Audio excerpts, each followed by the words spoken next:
Good evening to one and all, and welcome to Buddha IAS, and welcome to IAS 2023 batch.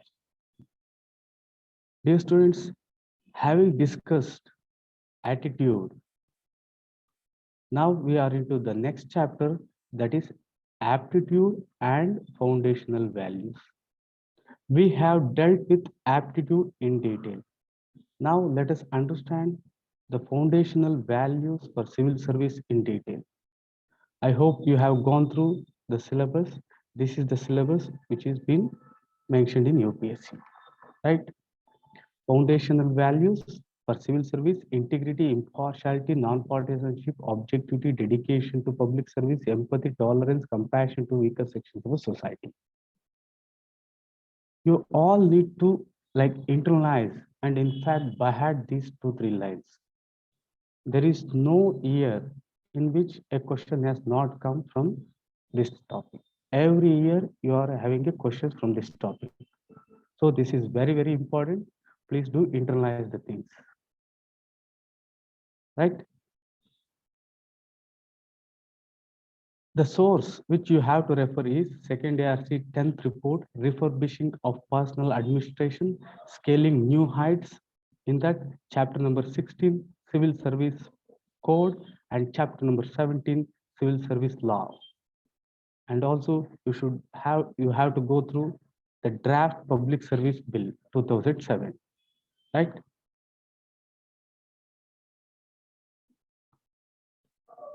Foundational values for civil service. Before we get into the topic, we should have a fair idea as to what is civil service, what is public service. One important thing, public service is a bigger one. Within that comes your civil service. If you go to chapter number 16, where you come across public service or civil service values. So dear students, don't get confused if they ask about public service or if they ask about civil service. Almost they mean the same. They are different, but you can write the same answer, because civil service is part of public service. Let us understand what are these things. We have dealt with these things already, so I'll be just flashing the slides. Before that, let us see some questions which are there in UPSC. In 2019, UPSC asked, what do you understand by the term public servant? What do you understand by the term public servant? Reflect on the expected role of public servant. After completing this topic, you should be able to answer this question. Here, main important point is public interest. Civil servant or public servant is working on behalf of public. You have given them power, right? Next, in 2016, discuss public service code as recommended by Second Administrative Commission. Here, once again, as I said, you can use public service, civil service synonymously. Why I'm saying is that in second ARC, what they have mentioned is civil service code, not public service code. By this, you can gauge. You can use public service and civil service synonymously. In second ARC, they have not mentioned, they have not recommended public service code. What they have recommended is civil service code. They both mean the same, right? Let us understand the similarities and differences. Civil service shall comprise of all persons holding civil post. Civil post means it excludes military, judiciary, and political office. These 3 things should be in your mind. As we have discussed, it's professional activity that requires certain level of education, skill, and training. Professional means activity which requires certain level of education, skill, and training. It is a full-time job, not a part-time job. It is paid by the money voted by the parliament, and they are skilled people, and it is a career service. What is this career service? An occupation undertaken for significant period of person's life and with opportunities progress. This is very important. This is one point which most of the students forget. Here, there is one thing, what is known as opportunities for progress. Say, for example, I'm a daily wage laborer. I have been working for last 10 years. That doesn't give me any promotion. But when you are in public service or when you are civil service, there is a opportunity for progress that will be in the form of promotion. The same thing you can write for public service also, right? According to draft Public Service Bill 2007, public service means all India service, central services, and other services and posts in connection with the affairs of the union or state. So here one point which you have to internalize is career and service are different. They are different. Service is different, career is different. So here one thing which you have to internalize is this other services and posts. Here there are some posts which are independent. Say for example, all India services or services. On the other hand, there are some posts which cannot be categorized as service. So don't bother about that. This is a deep public administration concept. You can just say services or posts.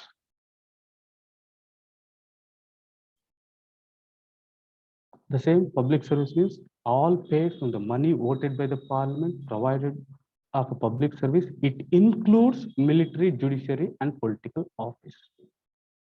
And another important thing is civil service. Civil service is involved in decision making, policy making. On the other hand, all the public services are not like that.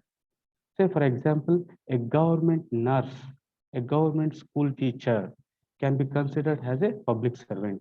Your prime minister, your president, whomsoever who are getting money from the parliament, who are getting money paid from the people's money, they are your public servant. Whoever may be, if they are getting money, they are public servant, right? Let us see. What is the basic reference source for this? Shivkumar, where were you? I already gave in the first slide itself. I think you came late, so you have to come at least early.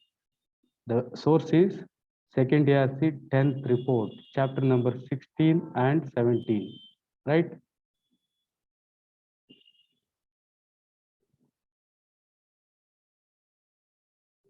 Foundational value for civil service. After completing this topic, you should be able to answer the concept of foundational value service. Very important, dear students, this concept is dealt very vaguely, and in fact, they have not even defined what public service is. You just go through all the material which is there in Google. All these things are wrong. They are simply the interpretations of the individual who teaches or who says. You have to go to the original sources. I have taken this from second ARC 10th report, right? Foundational values, and you should be able to distinguish between values, code of ethics, and code of conduct. Here again, don't go for the dictionary meanings. Go for the things which are given in second ARC. I'll be dealing with all those things. Then civil service values, code of ethics, code of conduct, their status and problems. Then why foundational values? Why code of ethics? Why code of conduct for civil service? These are the things which you have to internalize, right? Concept of foundational values for civil service. What are values? Values are those which are important. If it is important for person, personal values, organization, organizational values. As we have discussed, these are abstract, these are global, and values cannot be tied to any object. Why? When you tie a value to an object, it becomes your attitude. You are judging, and they are relatively permanent. We have discussed this. And as you are aware, preferences, values, ethics, morals, and attitude, they have got many things in similar. Whenever you are confused in the exam as to what to write, say for example, they are asking about ethics, but you have read something about values. You can write there. Values is a bigger concept. Within that comes your ethics and morals, right? When these values, ethics, or morals are tied to an object, it becomes your attitude. So there are a lot of similarities. If you are not having FI idea, you can use these things synonymously. Civil service values. What are civil service? See here, please follow the same logic and same reasoning. Values that are important for a person, group, or organization or society. Then what are civil service values?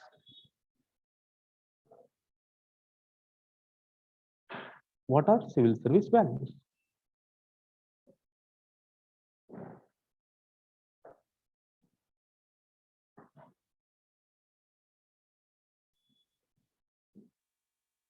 Think it over, use your logic. Civil service values are those which are important for civil service and civil servant, right? Civil service values are those which are important for civil service and civil servant, right? Then what are the things which are important for civil service? Anyone? What are the things which are important for civil service? Integrity. Okay. Why integrity? Why integrity is important for civil service? Pragna is saying that integrity. Why? Morals. Why? Why honesty? Why? Let me make this concept clear to you. Civil servant. Civil servant means he is a servant of people. Think that this is a house and you are the owner of the house. Right? You are the owner.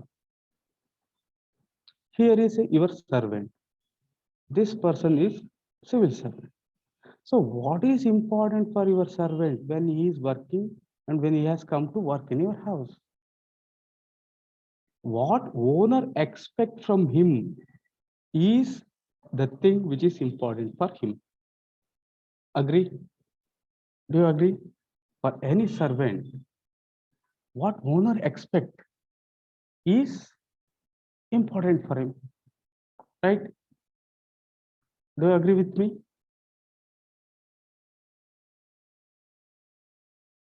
So here, civil service values are those values which are expected from the people. What people expect from civil servant are civil service values, right?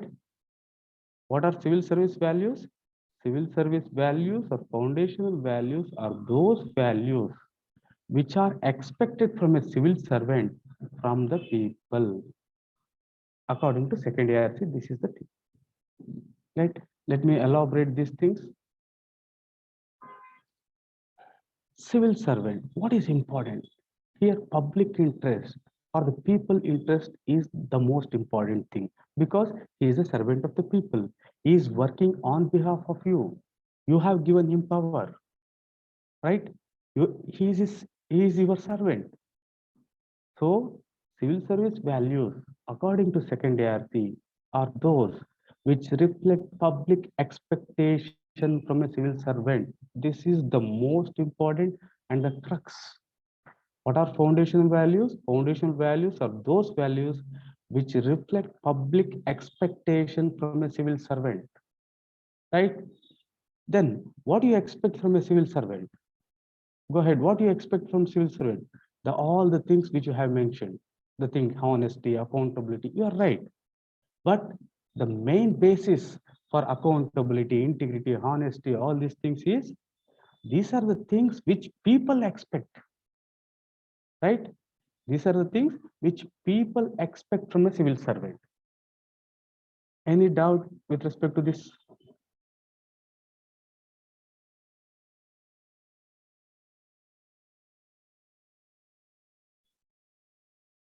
Any doubt with respect to this concept? Are the things clear to you? Right? Okay, this is very important. So what are foundational values?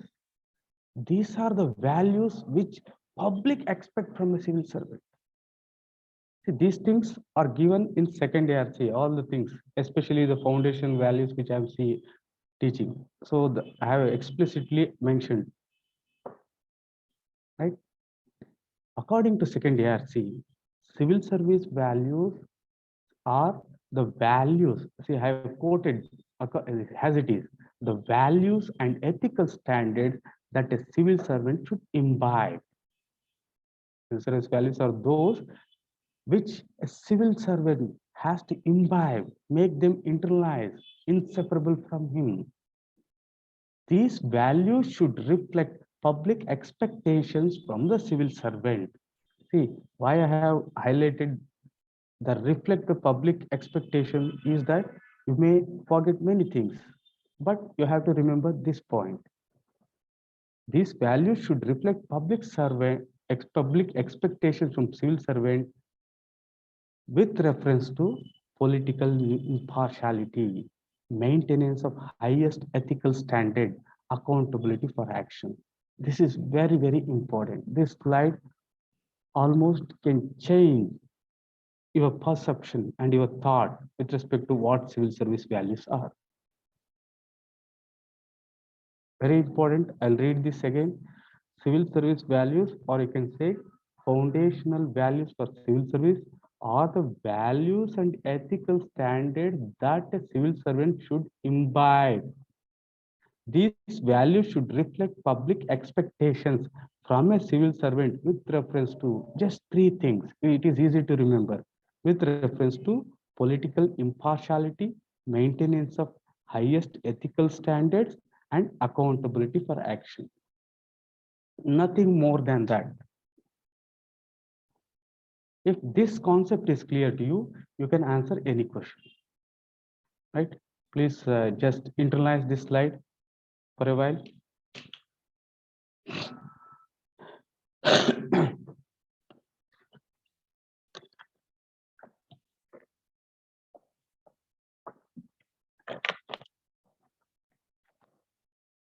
Right? Moving forward,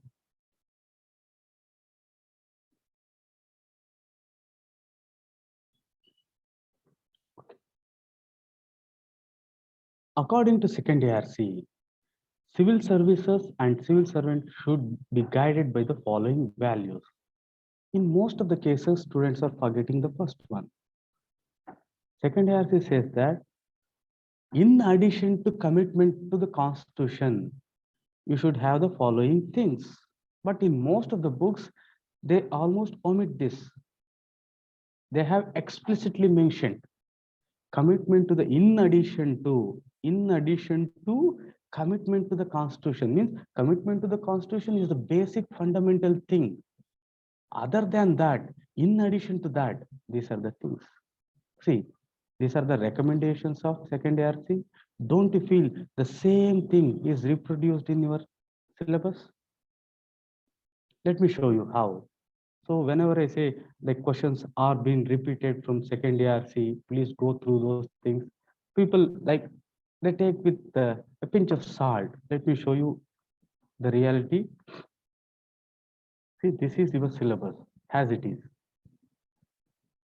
Second ARC has given the report in 2008, but UPSC ethics paper has come in 2013.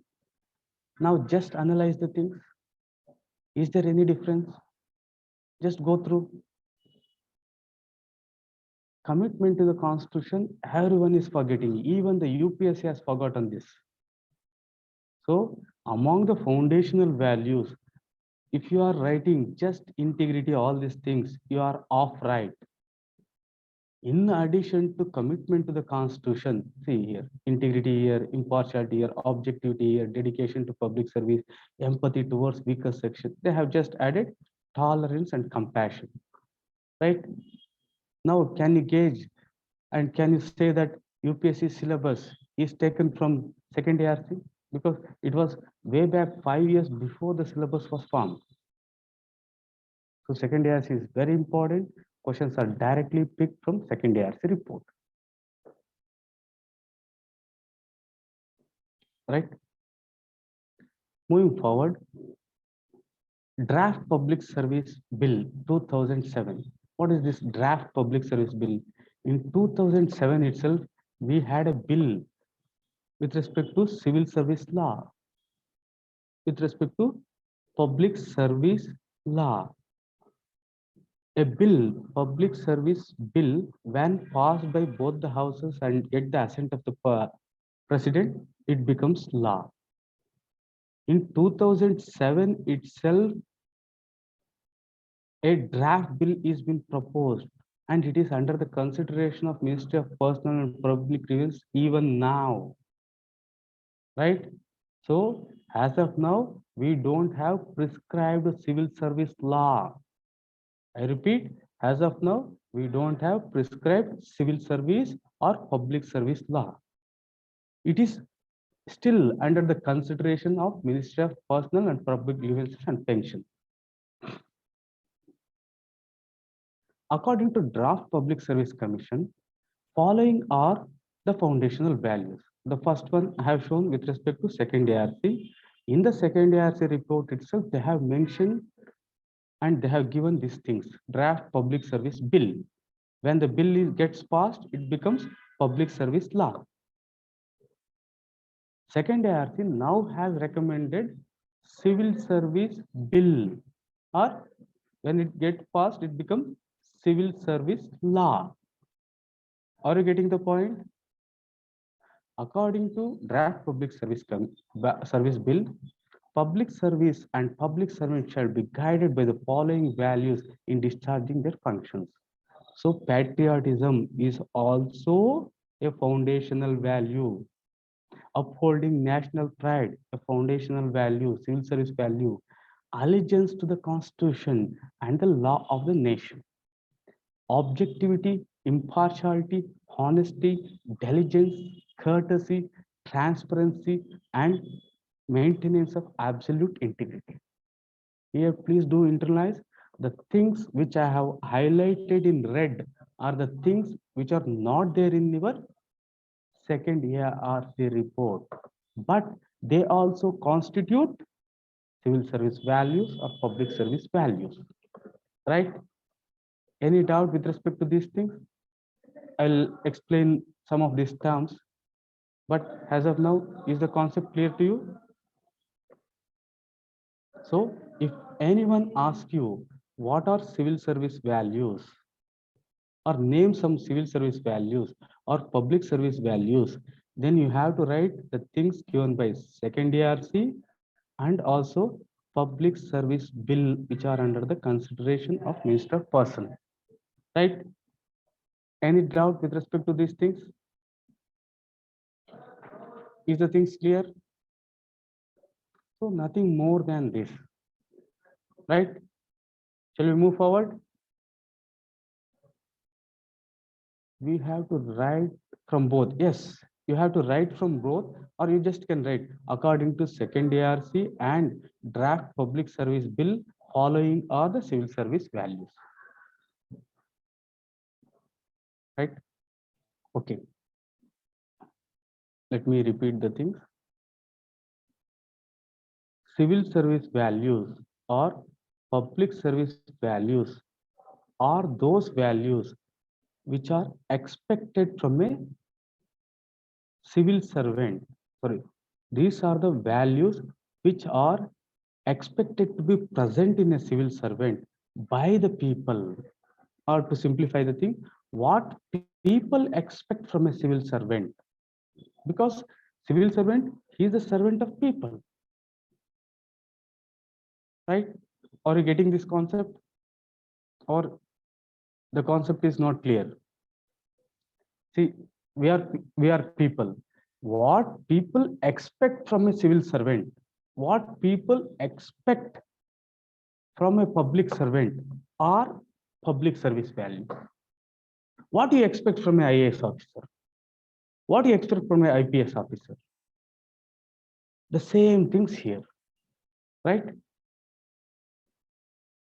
Here are the things which are like highlighted in red are the things which are not present in second ARC report. But you can add all these things as civil service values or foundational values. Okay. Moving forward, let me explain some of the terms which are present here. Allegiance. What is this allegiance? Allegiance means just loyalty or commitment. That is it. So allegiance to constitution means you have to take a oath. You have to commit yourself to the constitutional values, giving a promise to be loyal or to the action of actually being loyal or on someone's side. Swearing that you will follow the laws of the country is an example of giving allegiance. So allegiance to constitution means committing yourself to the constitution values, committing yourself, your loyalty to the constitution. Then next word is diligence. Diligence means hard work, hardworking and done with painstaking effort. A diligent worker is a hard worker, performing with intense concentration, focus. Example, a worker who always stays late to get the project done on deadline is a diligent worker, right? Diligent worker is one who is putting all his energy, he's taking pain, he's working hard with concentration, with focus. Then the next term, courtesy. Courtesy means showing of politeness in one's attitude and behavior towards others.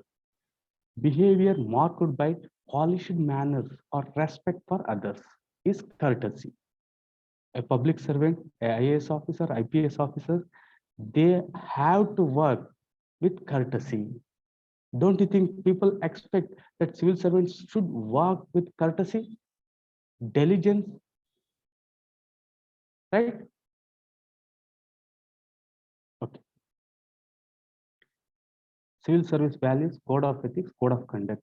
Once again, please internalize this concept has not been dealt clearly in most of the things you get in the market. So this is very important, very accurate because I have taken as it is from the second ARC.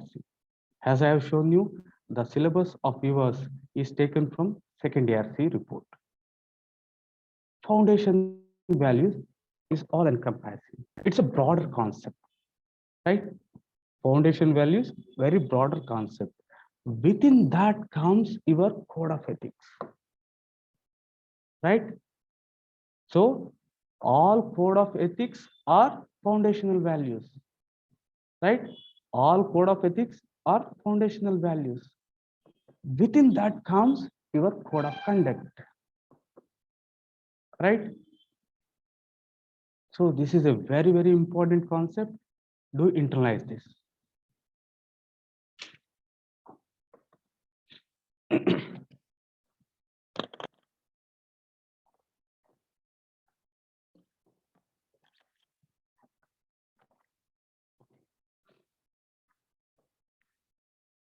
Moving forward, Civil Service Bill. Civil Service Bill is proposed by second ARC. When the bill gets passed, it becomes Civil Service Law. As of now, we don't have any law with respect to civil service or public service. And one more important thing is, in 2007 itself, we have proposed Public Service Bill. Nothing but Civil Service Bill. This Civil Service Bill is proposed by second ARC. Number one, in this Civil Service Bill, there is one important thing known as Civil Service Code, right? In the Civil Service Bill proposed by second ARC, there is one important thing, that is Civil Service Code. A comprehensive civil service code can be conceptualized at 3 levels. This civil service code can be conceptualized 3 levels. At the top, you have got foundational values or civil service values. In the middle, you have got code of ethics. In the third, you have got code of conduct, right? Let me elaborate these things for you. According to second ARC, civil service code can be conceptualized in 3 levels. At the apex, there should be values. There should be civil service values. At the second level, there should be code of ethics. And at the third level, there should be specific code of conduct, right? So code of civil service code or public service code mean the same. In second ARC, they have not mentioned public service code, but as I have shown, UPSC has asked, please explain the public service code as mentioned in the second ARC. So if you just internalize these things, all the things will be clear to you. And also it says that there should be statutory backing. The commission feels that the values and code of ethics, here the values and the code of ethics should be given a statutory backing by including them in the proposed civil service bill. Can anyone elaborate what is the meaning of this? Those of you, what is this? What do you understand by they should be given statutory backing by including them in the bill? What is the meaning of statutory backing? Act should be passed by parliament. Great. Then anyone? Okay, let me just brief the thing. See, we have got constitution. Constitution is given by people. People are sovereign in a democracy. Within the constitution, within the frameworks of a constitution, there are something known as statutory, or the things which end with act, or the things which end with law. These are the things done by your legislature. Very important. Legislature done by parliament or legislature. Parliament may not be more appropriate because even state government can make laws,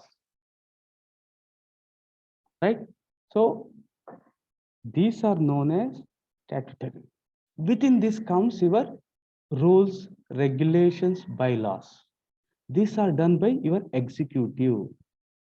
The rules and regulations cannot override, or they have to be within the framework of your act or law. Let me explain that. Say, for example, Right to Information Act. Right to Information Act.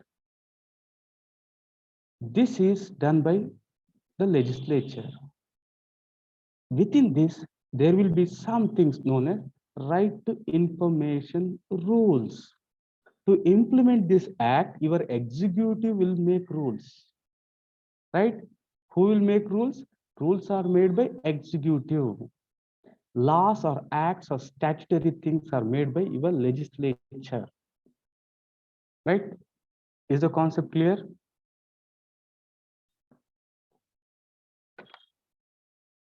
Anyone who has not understood this? Right? Shall we move? Okay.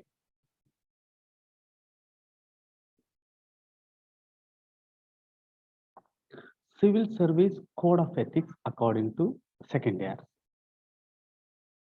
According to second ARC, Code of Ethics means broad principles which govern the behavior of the civil servant. See, once again, like in courts, according to second ARC, what do you understand by Code of Ethics? Code of Ethics refers to broader principles which govern the behavior of the civil servant. At one point, they have mentioned this. Once again, in the second ARC report, they have mentioned one more thing: broad guiding principles of good behavior and governance. Both are correct. We can use both of them. Please internalize here. Here we are talking of broad principles or broad guidelines under which a civil servant has to work. This is with respect to his behavior. In another instance, it has also added governance, right? What are code of ethics? Code of ethics are broad principles which govern the behavior of a civil servant. Here, once again, please do internalize. We are talking about civil service code of ethics. There will be code of ethics for all the professions. Code of ethics for medical professions. Code of ethics for accountants. Here we are talking about civil service code of ethics, right? Civil service code of conduct.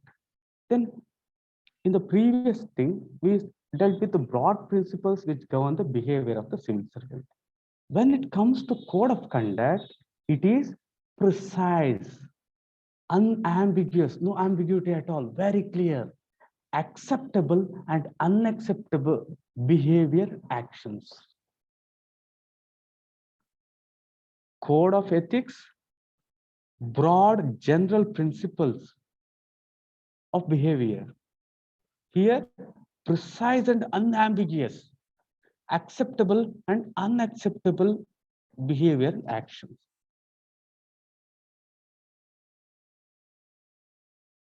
Right? Is the things clear to you? Any doubt with respect to these things? Right?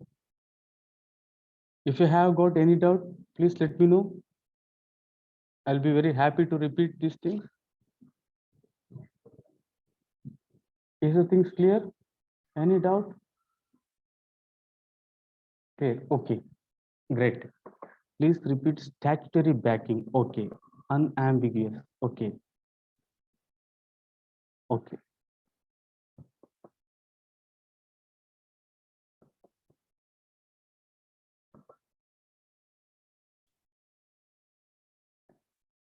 Statutory backing. What is meant by statutory backing? Statutory, wherever you get. Not only that, statutory bodies. Statutory bodies means those bodies which are constituted by the legislature. As you are aware, we have got legislature, executive, and judiciary in government. The things done by legislature, the things done by, so with respect to central parliament, are known as statutory things. Is the thing clear? Statutory backing.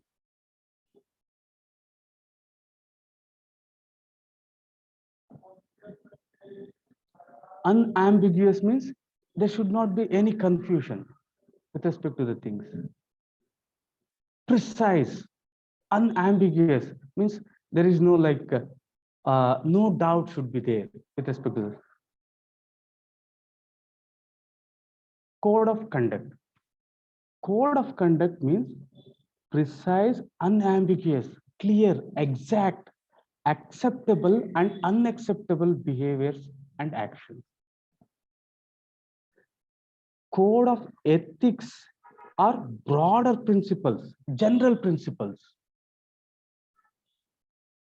Say for example, let me give an example. Say for example, code of ethics says that there should be integrity. This is a broader concept.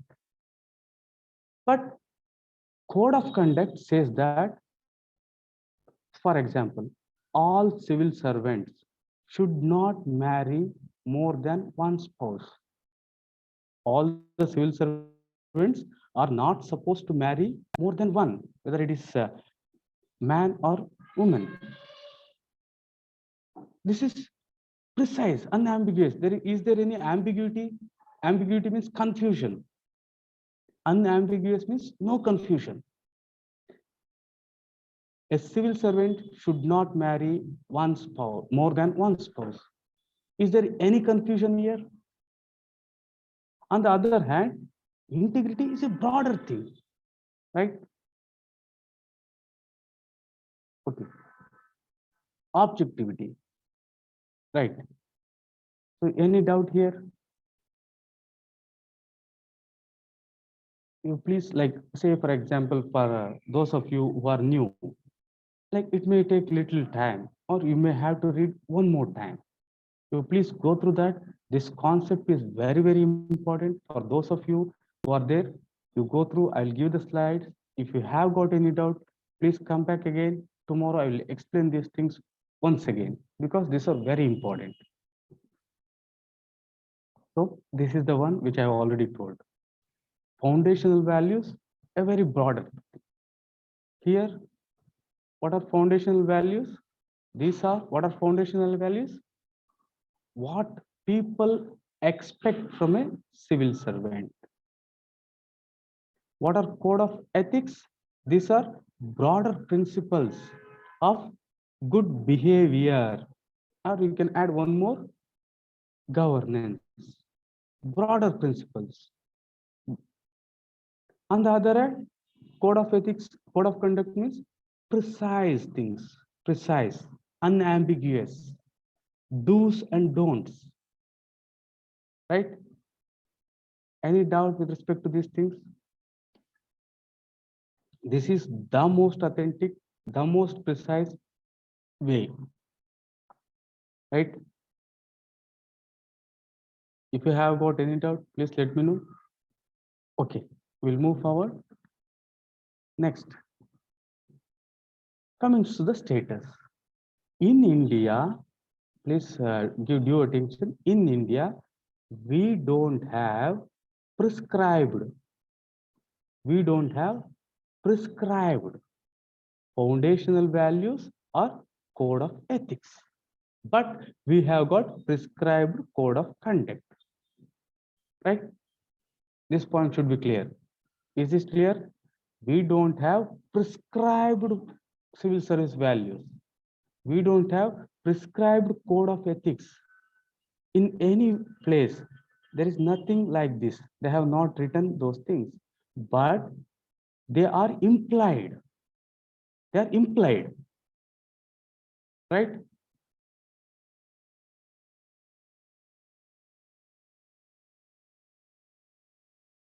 With respect to word, there are many countries where we have got foundational values, code of ethics, and code of conduct.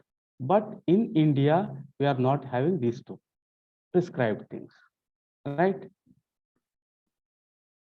Civil service values, India status, civil service values and code of ethics. There is no prescribed civil service value or code of ethics for civil servants in India as of now. Is this clear?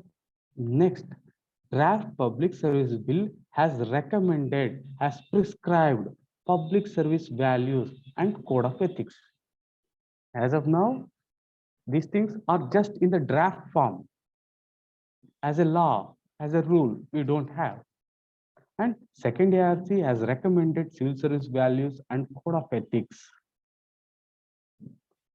It says that all these things, civil service values and code of ethics, should form the part of code of civil service code. This should be part of civil service law, which is been recommended by second ARC, and should be given statutory backing. Statutory backing means it should be, say for a statutory backing means it should be passed by both the houses of the parliament, and it should get the assent of the president.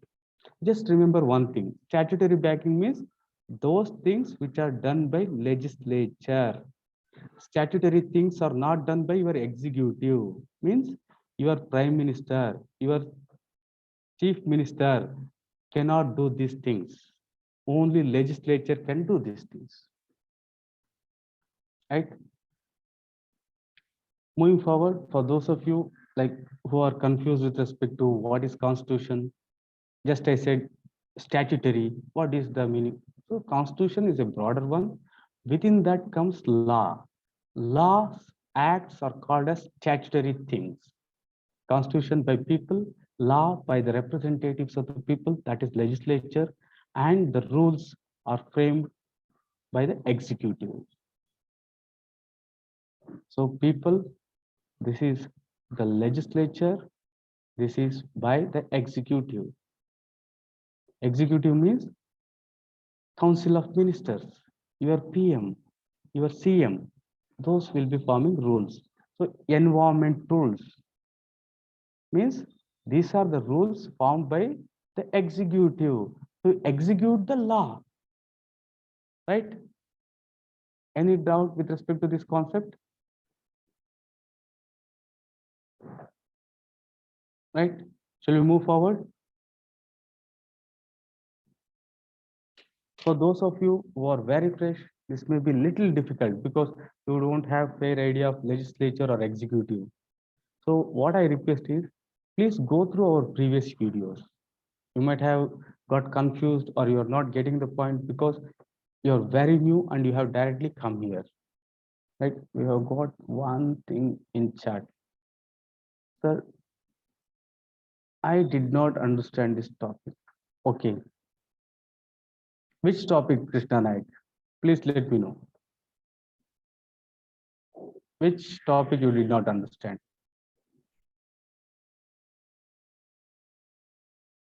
Constitution. You did not understand Constitution. So, no. What I am saying is, here, Constitution, we have got Constitution, right? Right, agreed. We have got Constitution. Any law made should be within the bounds of the Constitution. It cannot violate Constitution. That is the meaning. So any law should be within the Constitution and any rules should be within the law. Say, for example, in Constitution, it says that we have to protect environment. We have to protect environment. In Constitution, it is there. To put that into practice, we have made laws, environmental laws. These laws are made by legislature. These laws are executed by your executive. To execute the laws, rules are made. Right? Okay, you just go through these things once again. And if you have got any doubt, please let me know. I'll repeat these things tomorrow once again. Right? Code of conduct in India. In India, we have got code of conduct prescribed for civil servants. They are in the form of Central Services Conduct Rules, All India Services Conduct Rules. These are code of conduct prescribed. They are already present. And analogous rules applicable to employees of various states and government. Means for central services, we have got Central Service Conduct Rules. Your Indian Revenue Service, Indian Railways, all are governed by these conduct rules. All India services, your IAS, IPS, Indian Forest Service, they are ruled by these conduct rules. Here, please internalize rules. Means these are formed by your executive, your CM, PM. If they make these things, it is called rules.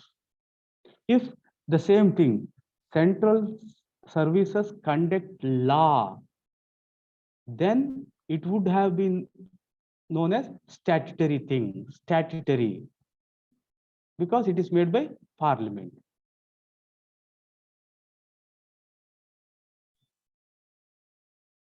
Ministry of Personnel. Which ministry? Ministry of Personnel. Ministry of Personnel is the one which is looking into all these things. Right? And in case of states, analogous things. Similarly, we have got analogous tools. Means Karnataka, say for example, if it is Karnataka, it will be Karnataka State Services Conduct Rules will be there. In Andhra Pradesh Service Conduct Rules. Analogous rules applicable to employees of various state governments. Right? Second ARC says that Although civil service conduct rules constitute a very comprehensive and wide-ranging set of guidelines, they suffer from many shortcomings. Means these which are already present, these are having a lot of shortcomings. It says that the conduct rules for civil servants need to be redrawn. The things which are already there, they have to be redrawn based on the values and code of ethics as outlined by the commission. Second ARC has given civil service code. Based on that, second ARC says that these conduct rules has to be rewritten, redrawn. It says that no doubt that the present conduct rules are very comprehensive and wide-ranging set of guidelines, but there are some shortcomings, right? In the world, there are many countries where civil service values and code of ethics is present. Most countries that have reformed their civil service, such as New Zealand, Australia, and UK, have established a set of principles to guide civil service behavior in the form of values, right? In India, we don't have prescribed civil service values or civil service code of ethics. But in many countries which have reformed their civil service, we do have civil service values and civil service code of ethics. In India, there is no reform to a greater extent with respect to civil service. So in second year, I think in second year, see, they mentioned this. Once the Prime Minister of UK came to India. Then a collector from Andhra Pradesh, he introduced himself. I am the collector of this area. The Prime Minister of UK was shocked. We made this post long before, some 200, 300 years back. You are still maintaining the same thing, the same nomenclature, the same things. He in fact was shocked. They also had these kind of things, but they have reformed, they have changed. But in India, we have not changed. Those countries which have reformed, they have got values and code of ethics prescribed. Right? Moving forward, in some countries, civil service values have been embedded in the law itself. In the law itself means statutory backing. See, if there is civil service law, this is called statutory because it is made by the parliament or the legislature. In India, we don't have, but in Australia we have. In fact, second ARC recommendations with respect to civil service values, code of ethics is to a greater extent taken by Australian law. This has been explicitly mentioned in the second ARC report. Then there are some countries where civil service values are enshrined in the respective constitution itself. In constitution itself, they have mentioned these values and code of ethics. Right? So once again, simple diagram, constitution, Polish constitution. In Poland, we have the civil service values or ethics in the constitution itself. In Australia, we are having these things in the form of law. Right? Coming to code of conduct is universal. For any professional, there is code of conduct.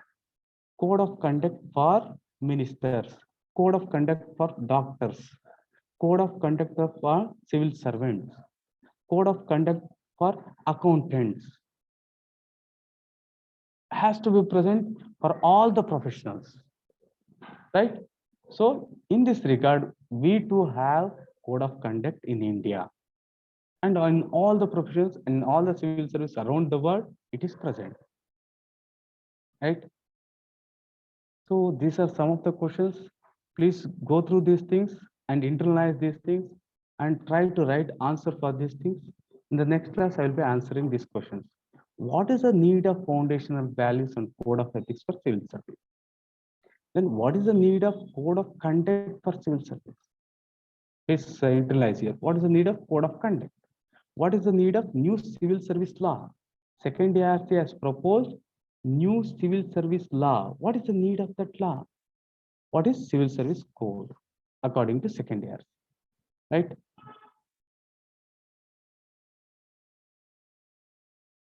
Okay. Another question. Although all citizens are subjected to the laws of the land, in case of civil servants, there must be standards of behavior more stringent than those for an ordinary citizen. Why? So what is the crux of the question? All the citizens are subjected to the laws of the land, to the constitution, to the any law. But in case of civil servant, other than these laws, means civil servants has to follow these things. Definitely, other than them, we also should have some things which are more stringent. In case of civil servants, there must be some standards of behavior more stringent than those of any ordinary citizen. Why? Say, for example, those people who are working, civil servants, are not allowed to contest in election. Why? This is the question, right? So I hope this topic is little difficult for many of you. Don't worry, this is very important and very accurate form of expressing the thing, right? Please go through these things. Okay, we'll take 10 minutes break and we'll reassemble, right? Till then, you just go through these things, internalize what you have not understood, all these things. Tomorrow, I'll explain once again. But tomorrow, before you come, I want all of you, those who said they have not understood, please go through this minimum 3 to 4 times. Really, like afterwards, the chances of you understanding are high. You are not understanding still, I'll explain them again, right? Okay, shall we take a break for 10 minutes and we'll reassemble, right? Okay.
Welcome back, students. So those of you who found these concepts little difficult, don't worry. Like I'll take time. I'll explain tomorrow, or if not possible, like uh, I'll come up with a new way so that like 3, 4 students have not understood, so that they will also understand in a better way. I'll explain these things. Don't worry. Now we'll move forward to other things which are there in this syllabus. So what are they? So these things we have dealt with. See here, just to show like the things are taken from second ARC report. I have just mentioned foundation values according to second ARC. This is your syllabus. Integrity. This concept we have already discussed. Now we'll discuss with reference to civil service. Integrity has a concept in general we have discussed. Now we will discuss with respect to civil service, right? First we'll discuss all the concepts, the terms, say for example, integrity, objectivity, dedication. What does they mean in general? Afterwards, we'll apply those things to civil service. Here, these things are asked with respect to civil service.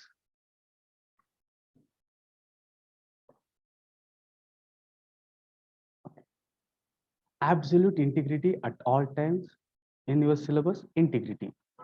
So what is integrity?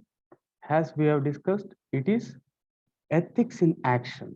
Ethics just says about standards or principles.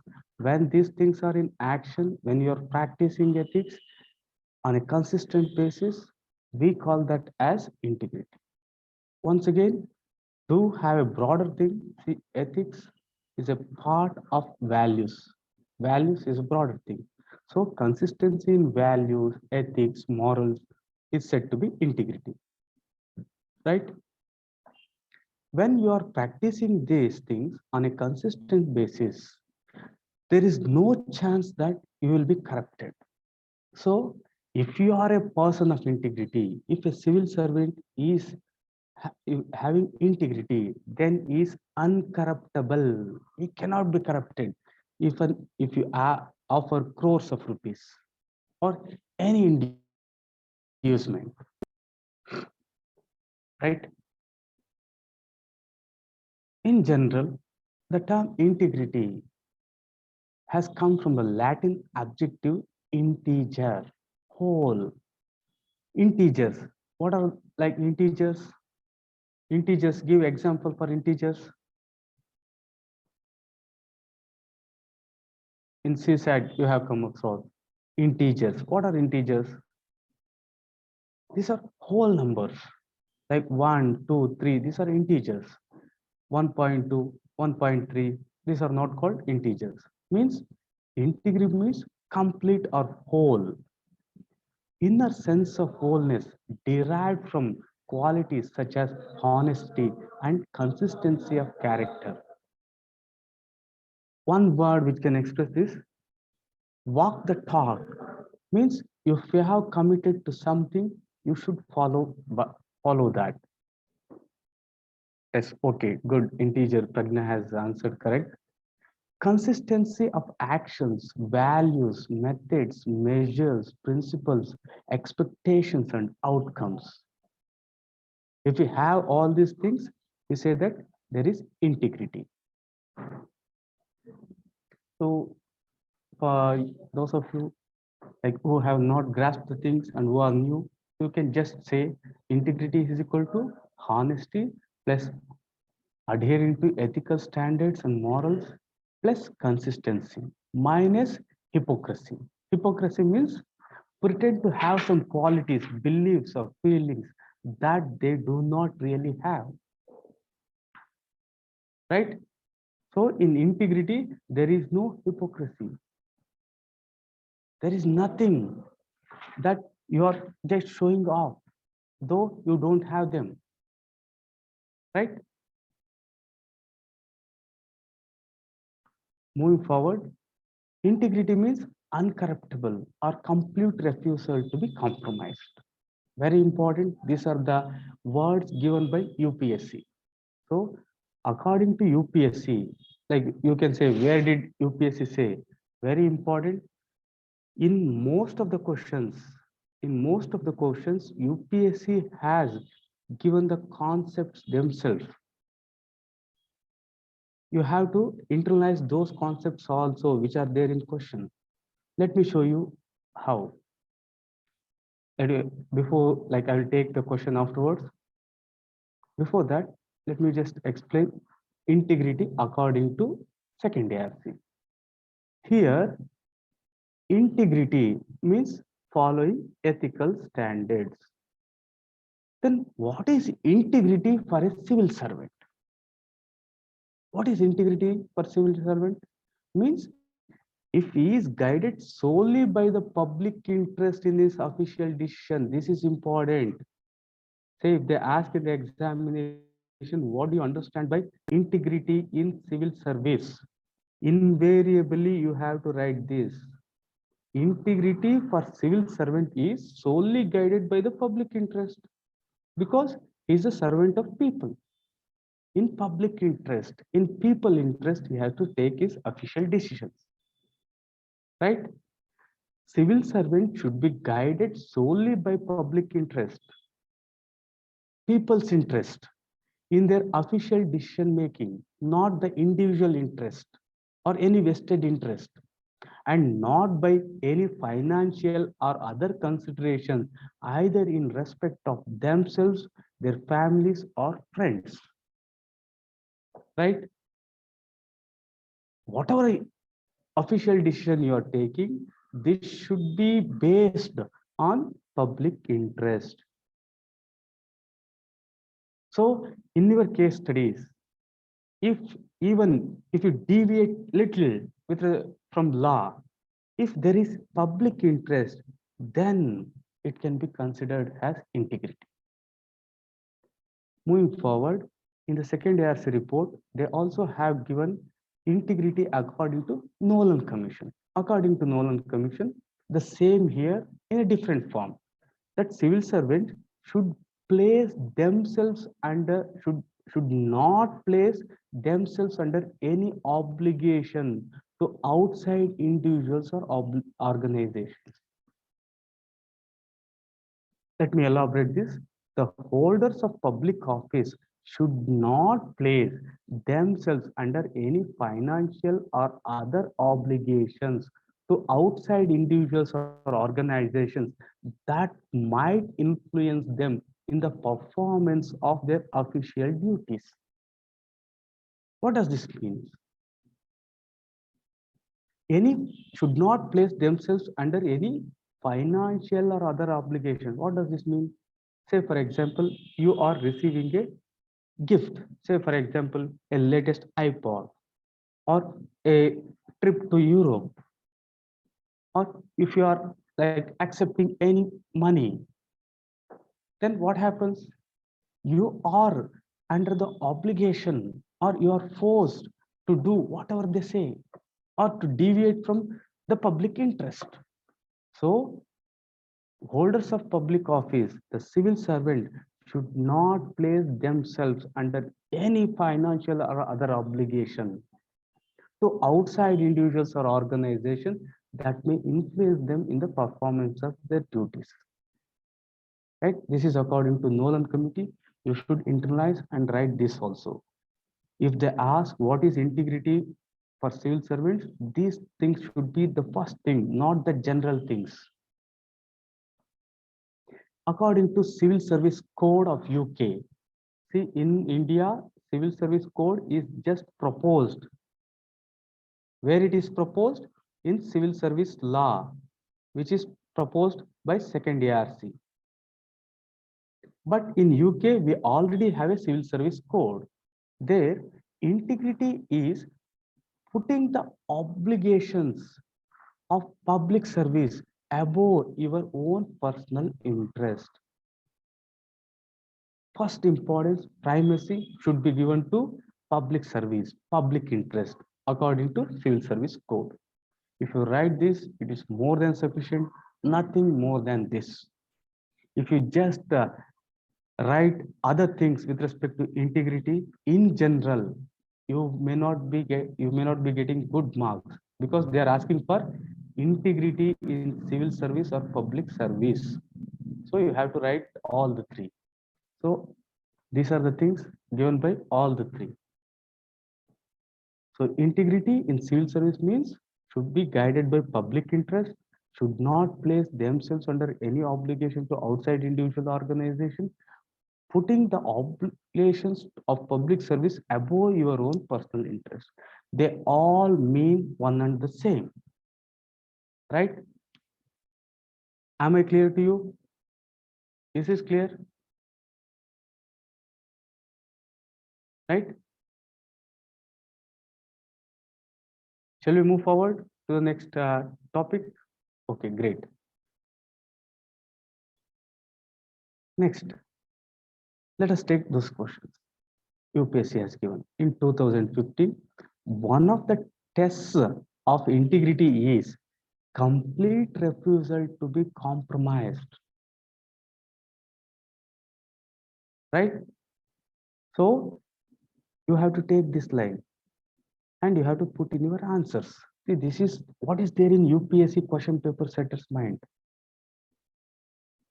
One of the tests of integrity is complete refusal to be compromised, means uncorruptible.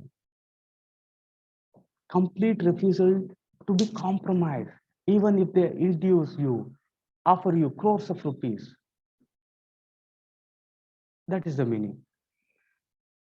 Similarly, they have given one more. See, like how important the concept we can understand here. Integrity without knowledge is weak and useless. Very important line. You have to internalize these things and put in your answers. Integrity without knowledge is weak and useless. Knowledge without integrity is dangerous and dreadful. Any of you, can any of you try answering this? The mic is open. Can you give this? Just think, I'll be explaining these things. Think and try to answer this.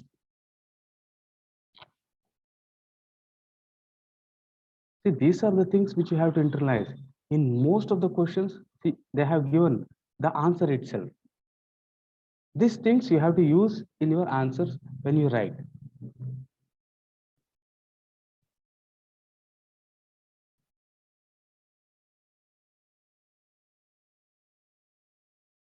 Right? Anyone? With any example, think it over.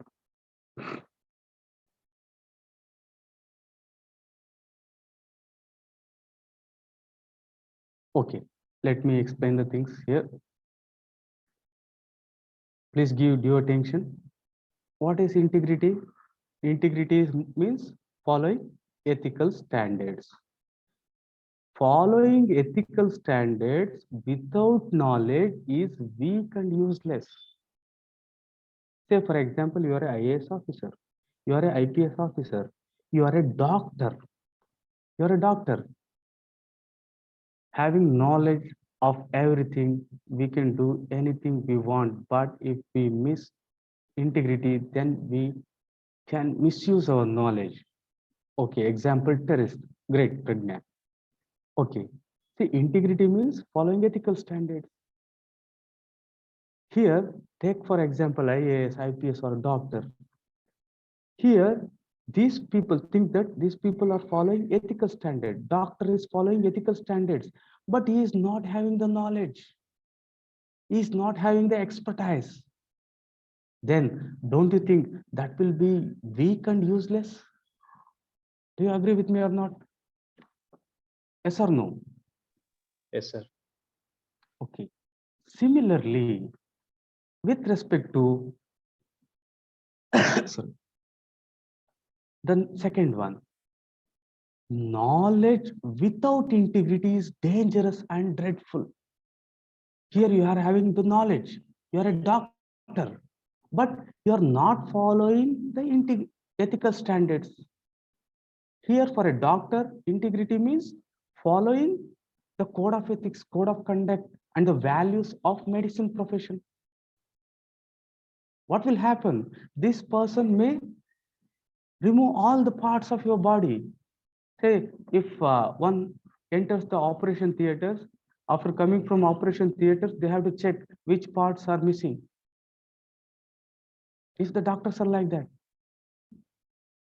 Similarly, to take the example of civil servants, if they are not following integrity, integrity means public interest for a civil servant, public interest. If they are not keeping public interest as a prime thing, and they are following and they are doing the things based on the vested interest, don't you think it will be dangerous and dreadful? So this is very important. In your answers, this should be there with respect to integrity. Next, moving forward in 2018, in looking for people to hire, you look for three qualities: integrity, intelligence, and energy. I repeat, in looking for people to hire, you have a company, while you are thinking of hiring, you look for three qualities generally. One is integrity, second is intelligence, and another is energy.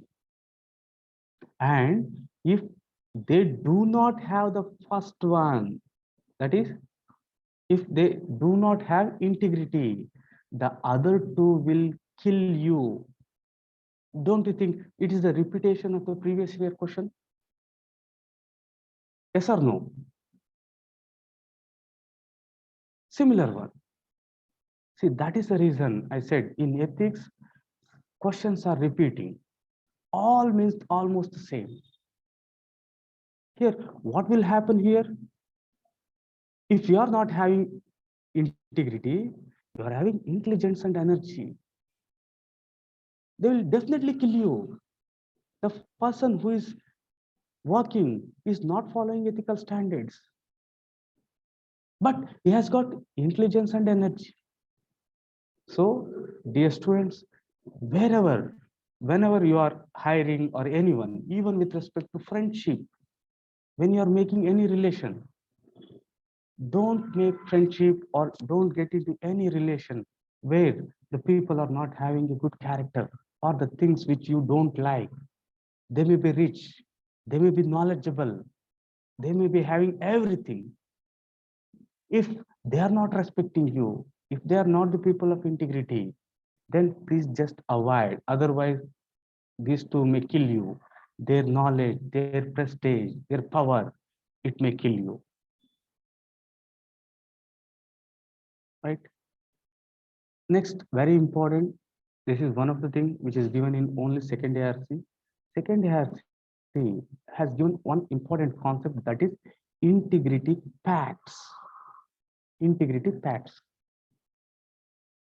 Explain the concept of integrity pacts along with second ARC recommendations. Let us see what is this integrity pact.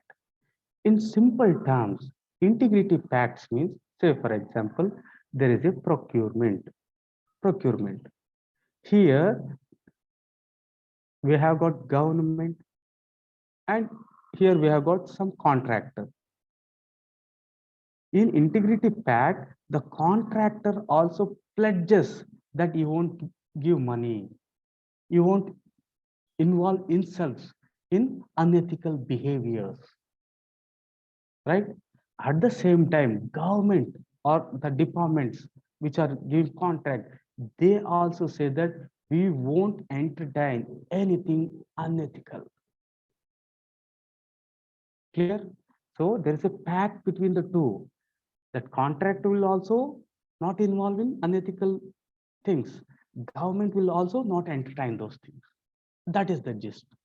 Let us see these things in a fairly detailed way according to second year. Integrity pact refers to an agreement between the public agency involved in procuring goods and services and the bidder for public contract, to the effect that the bidders have not paid and shall not pay any illegal gratification to secure the contract in question. Let me elaborate. Integrity Pacts refers to an agreement between public agency, any government department involved in procurement of goods or contracts and the bidder of the public contract to the effect that the bidders have not paid and shall not pay any illegal gratification to secure. Right? Is this concept clear? Any doubt with respect to this thing?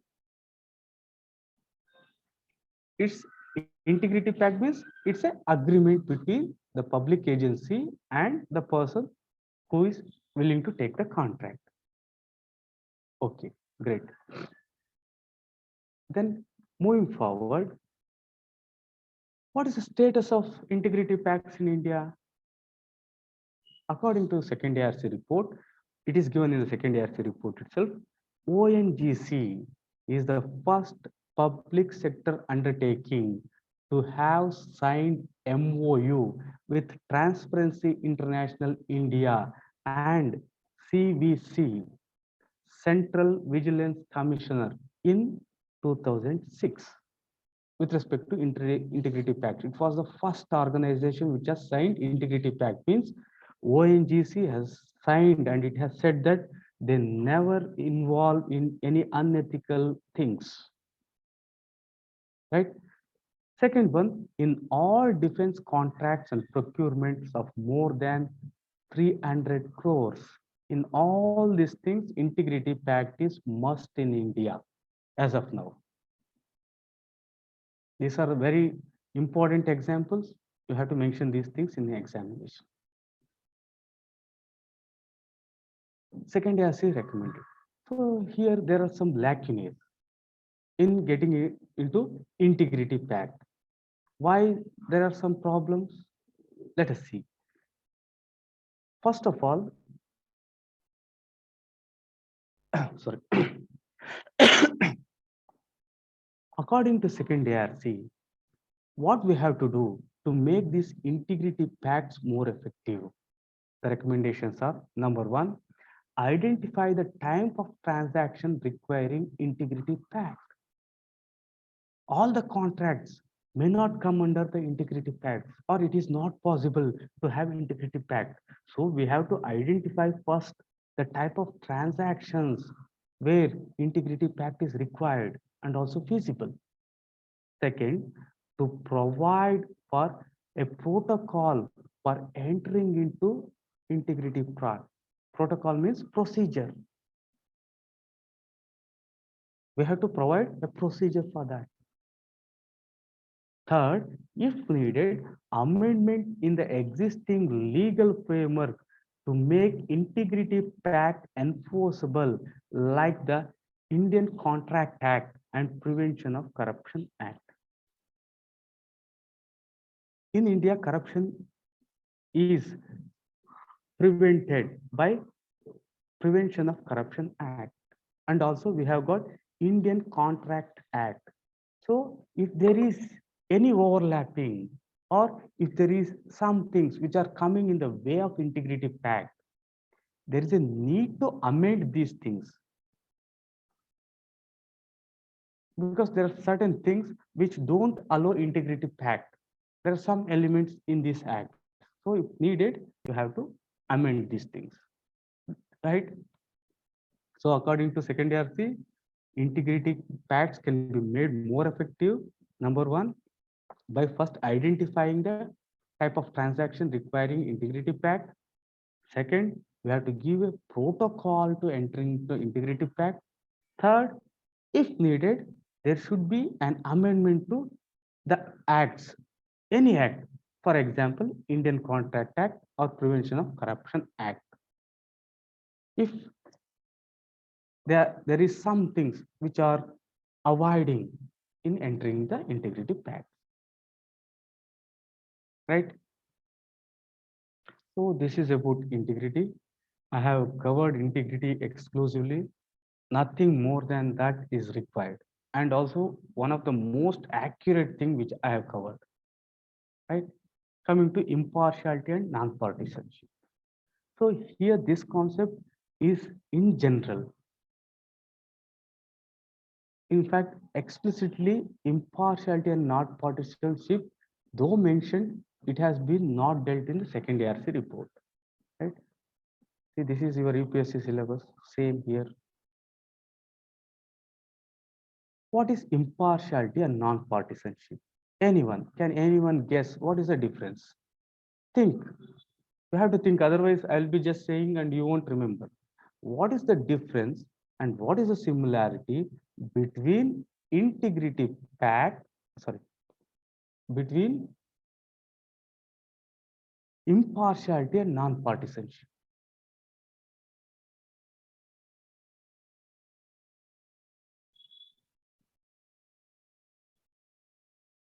Let me give a clue to you.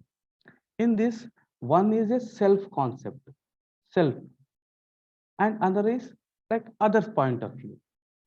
One answer has come. Impartiality means no bias decision. Okay, but it's general. Great. Impartiality means no bias. What is the bias basis for bias? Okay, let me elaborate this thing. Fairly simple. Don't confuse. If you write these things continuously, it doesn't matter. If you write these things separately also, it doesn't matter. But you have to be clear with the concept. In fact, they are very, very closely related. That is the reason second ARC has put these two things in one thing. What are these things? To begin with, impartiality. Impartiality and non-partisanship means acting solely on the merit of the case without fear or favor. This is the first line and most important thing, right? So one important thing, party. Yes, non-partisanship means not related to, not aligning to any party. I'll come to that, right? First and foremost thing, what you have to internalize? See, you have to internalize these two lines. Impartiality and non-partisanship means acting solely on the merit of the case. What are the positives? What are the negatives? Based on that, you have to act in any decision without fear or favor. Next, impartiality means impersonal. Impersonal means personal means your own thing. When you are carrying the decisions based on what you think right and wrong, that is personal. But your decision should be impersonal. It should not be carried away by what you like, what you dislike, right? Not carried away by his personal qualities, compulsions, his likes and dislikes. Clear? Impartial means impersonal. Any decision you are taking, it should not be based on what you like, what you dislike, your preferences, what you hate. It is a self point of view. Acting solely on merit is impartiality. Unbiased. Okay. Moving forward, non-partisanship means no party. See, previously, impersonal means with respect to you as an individual, you should not carry the work based on what you think as good, what you like. Second is non-partisan means you should not carry any work based on what other parties say or aligning yourself to other party.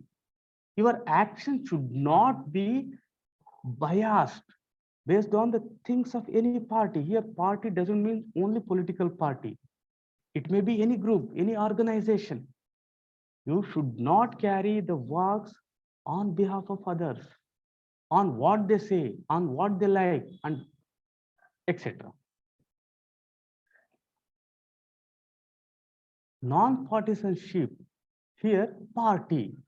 You should not align with any party, means politically neutral, not influenced by political party or a group pressure or any interest. So impartiality means when you are not working on others' point of view. Is the point clear? Impartiality means when you are not working on your own likes and dislikes. Means once again acting solely on merit. Okay. Like impartiality, let me give you an example which just has struck. So I was in Navodaya. There was a teacher. I don't want to take the name or gender anything. So paper correction. Okay, how the paper correction was in fact, if the total marks are 100, when that person was correcting, say for example, who is there, here? Okay, first name is Anjali madam. We'll take Anjali madam. Okay, the teacher. Okay, Anjali madam. Okay, very intelligent girl. So she used to put marks. Okay, 2, 3, 3. Afterwards, if we add up, out of 100, Anjali madam used to get 150 marks. Then, okay, the teacher used to say, this person has written very good, so more marks. Then afterwards, they used to reduce half like this. Then another student, let me take my name. Okay, Raghu, this fellow, poor student, he doesn't know anything. So after correcting out of 100, think that I used to get some 20. Okay, if he gets this, he may not pass. So everywhere she used to add half, one like that. So it used to be 35, something like that. So this is partiality. This is partiality. Impartial. We have to be impartial. Okay. Why should impartiality and non-partisanship be considered as foundational value in public service, especially in the context of present socio-political context? Right? First point, in all the things, if they ask anything about integrity, impartiality, non-partisanship, objectivity, dedication to public service, empathy, compassion, tolerance, just mention first word. According to second ARC, this is the foundational value. This is the foundational value. What is the foundational value? Foundational value is a one which is expected, public expectation from a civil servant. Why should impartiality and non-partisanship be considered the foundational value in public service? Why? Because public expect a civil servant to be impartial, isn't it? Do you agree? And you can just mention second ARC, right? Moving forward, let me elaborate. Why impartiality? Because public service affects each and every aspect of an individual. It is said that from womb to tomb, see, please internalize the thing. It is not from birth to death. Means before birth itself, you are in the womb of your mother. Public service starts from that. It won't end after you die. It will be there till you go to tomb where you are buried. That is one thing.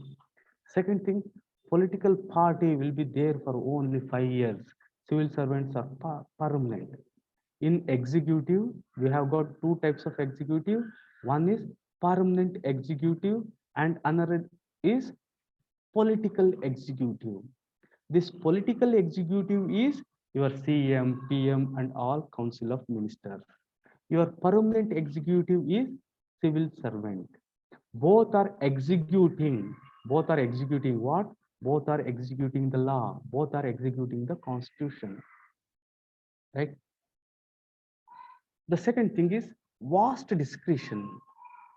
There is a vast amount of discretion in the hands of a public servant.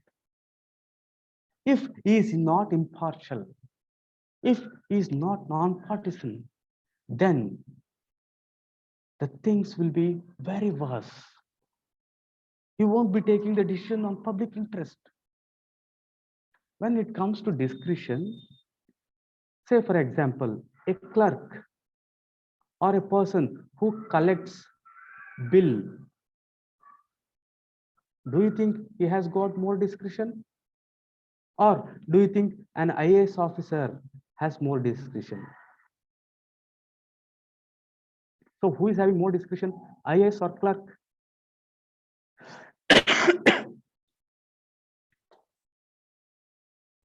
Who is having?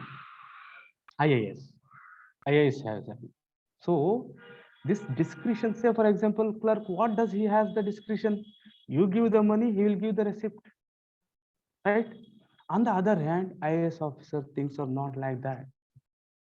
He is in policy making, he is in decision making. He has got vast discretion. In fact, even IAS have magisterial power.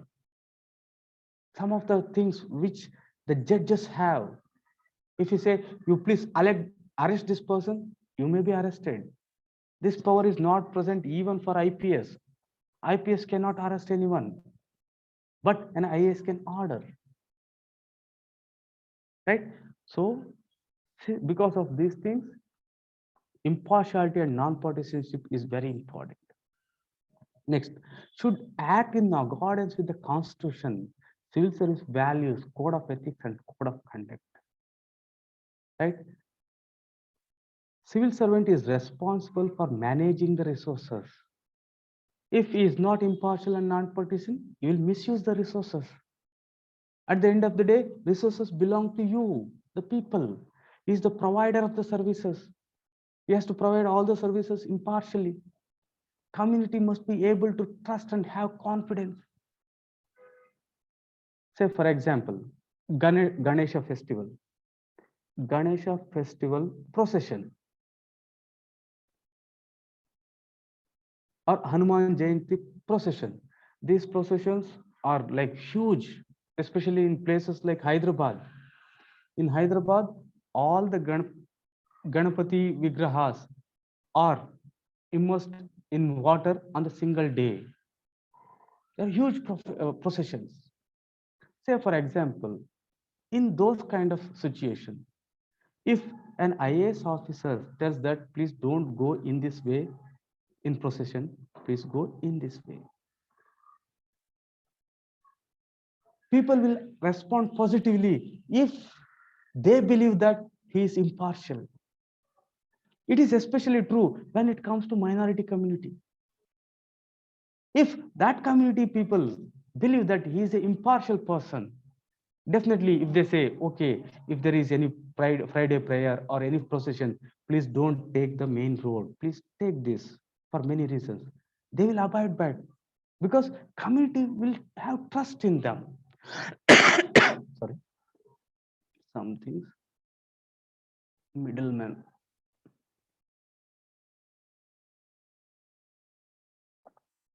Right? Example for magistral power means the power to arrest. That is a magistral power. Only judges have this power to imprison anyone, to punish anyone.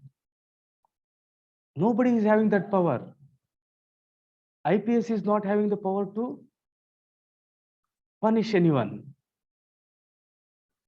Shooting order, no, IAS is not having that power. Sorry, IPS is not having. IPS has to give. Sorry, IAS has to give, then only IPS will do those things, right? Coming to other things, public service plays an indispensable role in ensuring peace, order, and good government, whether they are providing advice to ministers, effectively managing a program, or providing services directly to the people. All public servants must ensure impartiality and non-partisanship. However, due to politicization of public service, means interference of the politicians in public service with respect to the recruitment, hiring, promotions, and terminations, the foundational value of impartiality and non-partisan is decreasing. Very important. The very basis of bureaucracy, very basis of civil service is based on merit. If this principle is compromised, think of the situation. In most of the cases, most of the state services are politicized. Is my point clear? I want to make one point clear for those of you like who are not aware. It is said that if a person is present in, it is said, if a person is IAS or IPS officer is present in metros where a lot of revenue, everything comes, definitely he has got the political patronage. Otherwise, you won't get that at all. Is it clear? Man, any of like it is a very bold statement, but I'm making.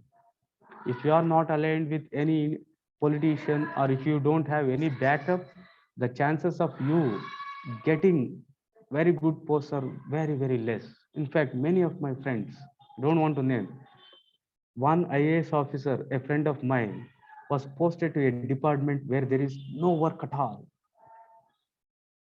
For another, in fact, a post was created. A post was created. And another person was very strict. He has been transferred to training, training centers, right? So here, one of the most important thing in all India services, ultimate power and ultimate control rest with center with respect to all India services. But immediate things like transfer, all these things rest with state services. So what they do, in fact, say for example, there is a senior most person. He is very honest, he is a man of integrity. He will be the person for, say for example, for secretary post, he will be the person in hierarchy. So in merit and in seniority. What they will do, they will create one post equivalent to secretary or something like that, which is a waste post, but in hierarchy it will be high. So they will post this person here and they will bring the second or the next best for them to that post. Sorry, a message here, lacking meritocracy. Yes, okay. But public officers owe loyalty to the government of the day. They should always serve the government of the day. Public officers should observe impartiality in their day-to-day functions. They should not, therefore, act in a way that is determined by a party public consideration or use of official resources for party purposes. Here, one important thing which you have to internalize, though civil servant or any officer is bound to follow the decisions of the minister, he can refuse to take this decision if it is against the constitution, if it is against the law, because it is a foundational value to commit to the constitutional value, right? They should maintain non-partisanship so that successive governments can have confidence that the public service will provide the support in their ministerial functions and mandate without biasness. Similarly, in the social context, public office must act and take decisions impartially, firmly, and on merit, using the best evidence and without discrimination or bias. So, dear students, this is very important, especially in case studies. If a minister, if a superior officer says something which is against the constitution, which is against the public interest, they can disobey them, right? They are bound to follow the decisions in hierarchy, but if it is constitutional, if it is in public interest only, right? Okay. These are things about impartiality and non-partisanship. Then with respect to objectivity, what do you understand by objectivity? What is the opposite of objectivity? Subjectivity. What is the difference between objectivity and subjectivity?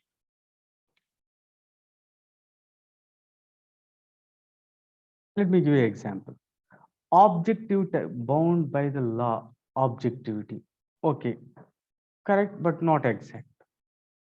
Objective type of questions, subjective type of questions. What is the difference here? In case of objectivity, options are given, you have to tick either of the one.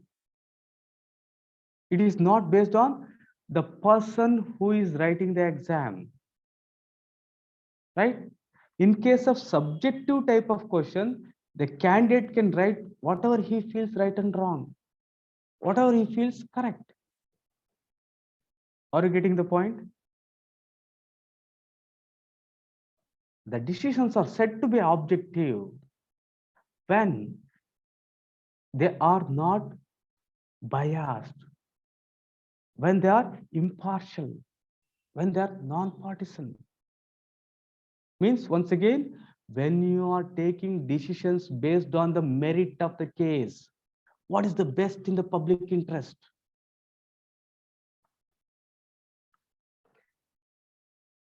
Objectivity is associated with ideas like reality, truth, or reliability. It is based on facts, evidences, documents, data, and information. Objectivity is mind independent. Please internalize here. Objectivity, impartiality, non-partisanship, almost they are very, very close, but they are different. See, in the first one, we discussed about two important things. Impartial means not biased by what you think. Non-partisan means not biased by or not forced by any other group or any political party. Now, objectivity means it is related to the truth, reality, the merit, the evidence, the data. When you are taking decisions on these things, it is said to be objective. It is mind independent, right?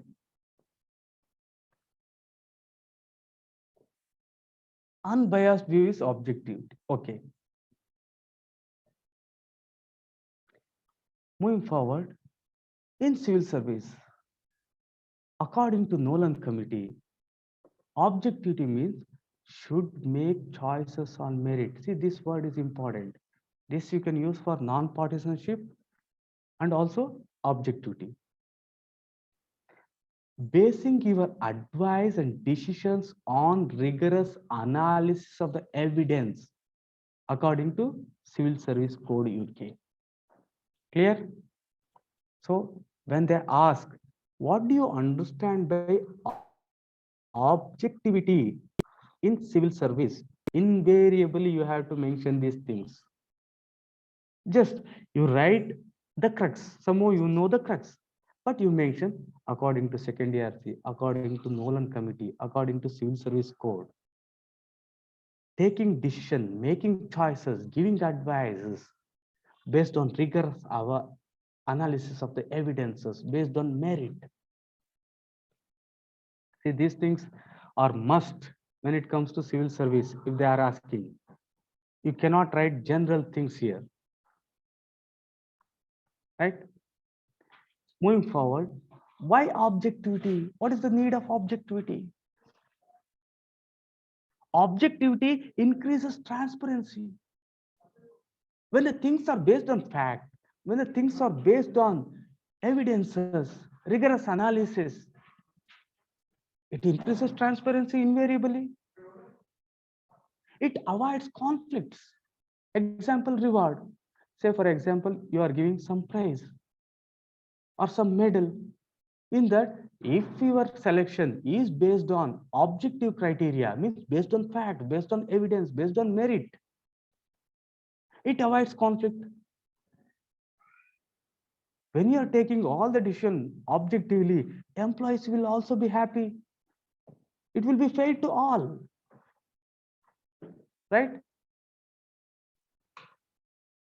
This prevents complaints. When the senior or any individual is taking the decisions on objective criteria, It prevents complaints. Not only that, it is in your own good. Say, for example, when you are telling truth, there is no need for you to remember anything.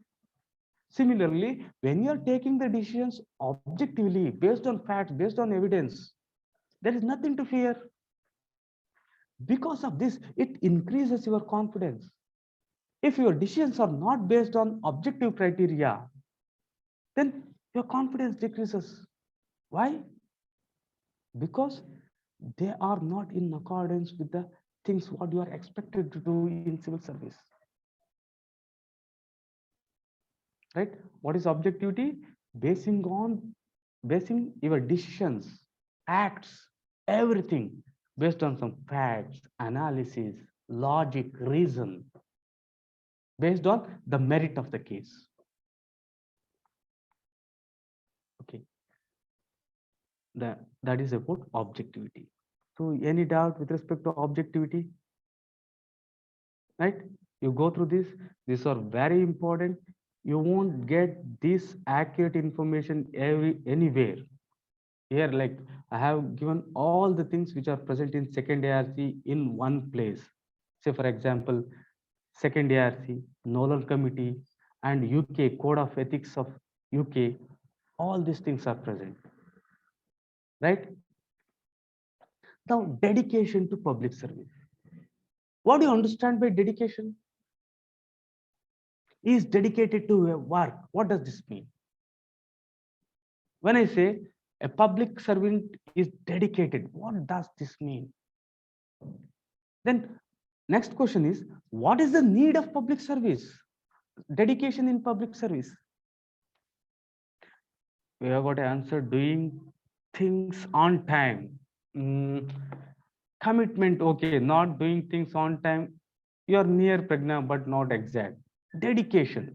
In fact, like you're not able to, like you're not getting the exact word, but you are correct. What is dedication to public service? What do you understand by dedication? Commitment, okay. Then Suman, not responsibility. Dedication. Like, don't beat around. Come to the point. Sincerity, sacrificing. Sacrificing may be taken. Yashaswini, great. Dedication. Then, any other term. See, if you don't think, you won't remember this concept. Say, when you write something, when you tell something, the things will be there in your mind. When I explain the things, devote to any particular work. Great. Exactly. Okay. Okay. So, dear student, these are the things which you have to answer on your own. These are the common sense things. At the same time, you have to take the standard sources. Dedication to public service. Dedication means complete involvement, right? So, what do you understand by dedication to public service? Complete involvement for public service. The willingness to give a lot of time and energy to place public service above personal interest, hobbies, and preferences. Say, for example, let me give you an example. Say, for example, you are in like electricity department. In Karnataka, we call that KEB, Karnataka Electricity Board. Think that you are somewhere, you are an officer. Think that you got a call at say 7 p.m. that there is a short circuit or the power is not transmitting power properly or some problem. Now you cannot say that my office work is over at 5 o'clock, I cannot come. Or you cannot say like 7 o'clock, I am going to gym, I cannot come. You have to place public service above your personal interest, your hobbies and preferences. Dedication means complete involvement. Then the next question is why? Why? What is the need of dedication in public service? I have given the hint here.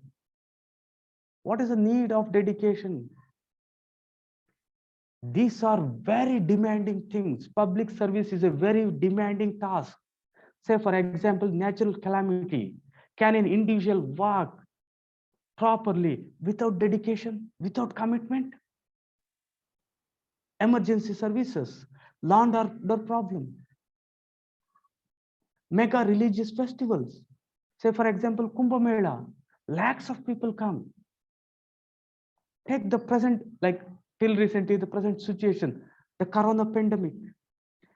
Can a civil servant work at the optimum level to the best of his abilities without dedication? Is it possible? Natural calamities, like the things are very uncertain. We have got a case study. There was a natural calamity. The roads were like roads were fully flooded. There was no connectivity. Because of that, the team came late. The team came late to the place of calamity. To that point, by that time, already the public were very angry. So somehow they, in fact, they even beat some of your staff. Can you work in those kind of circumstances without dedication? Not possible. Complete involvement, dedication for civil service, dedication for IAS should be there for you students also. Without dedication, it's not possible. They are very, very demanding things. Then you may ask me, like, why dedication? Why? What is the need of dedication? One of the best and often quoted thing. Ask not what your country can do for you. Ask what you can do for your country. Public service is a national call. Public service is a national call by John F. Kennedy. So what is the gist? Why dedication for public service? One of the point is, it is a national call in the interest of the nation. Right? Let me see in the chat box, patriotism. Okay. Okay. Serving others by dedication. Answer to this. Answer to this is this one. Dedication. Serving others provides a great joy. Civil servants is very fortunate and is paid for that. In fact, this is true. Say, for example, say anything like free coaching, free guidance. When you provide, there is a lot of joy in that. There's a lot of joy, though there is a lot of sacrifice. We do have family, we do have children, but serving others, it's a great thing. See, some of my students getting IAS, you get a lot of joy if someone comes and says, sir, because of you I got service. Sir, because of this, sorry, excuse me.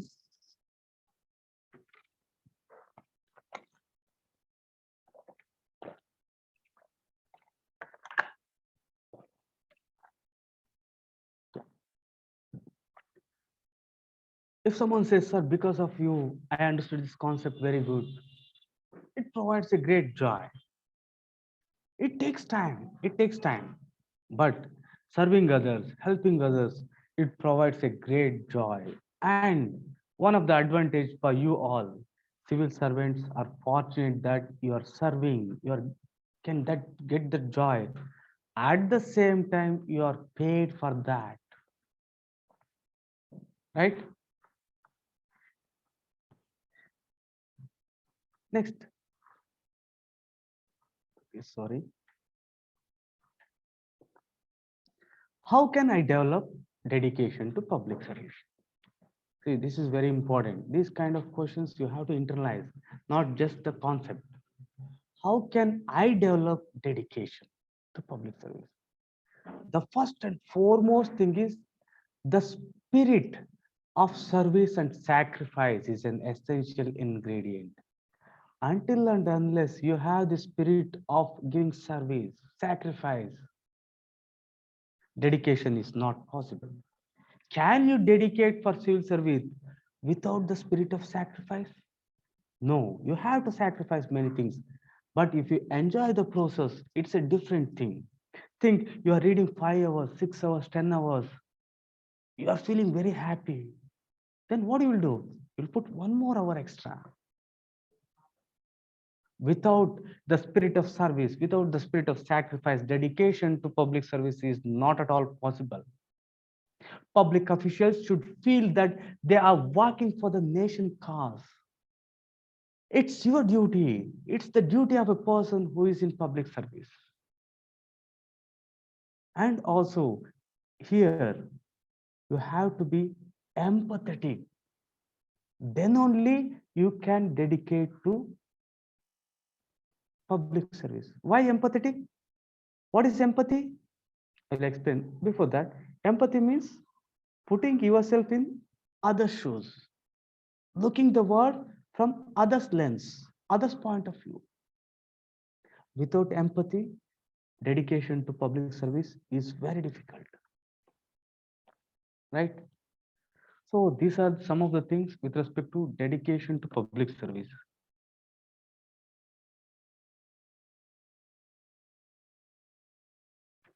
Right? Any doubt with respect to these things? Okay, mental peace. It provides mental peace.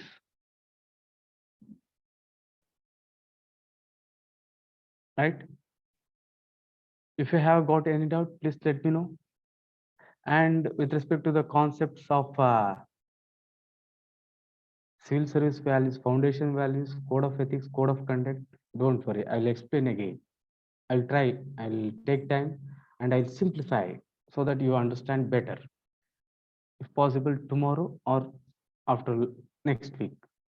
Because like 3, 4 have said that they didn't understand. So I'll make the things concepts clear to you. Then, right? Do you have any doubt? If you have got any doubt, please let me know.